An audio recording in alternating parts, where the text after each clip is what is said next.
আলাইকুম।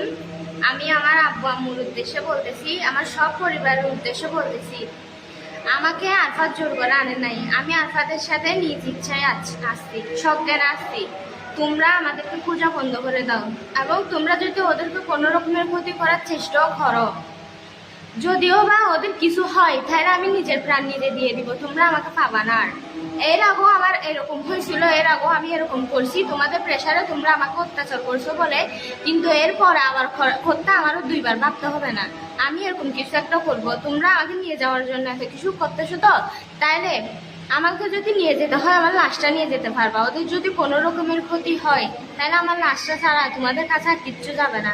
তখন তোমরা তোমার মেয়েকে হারাবা।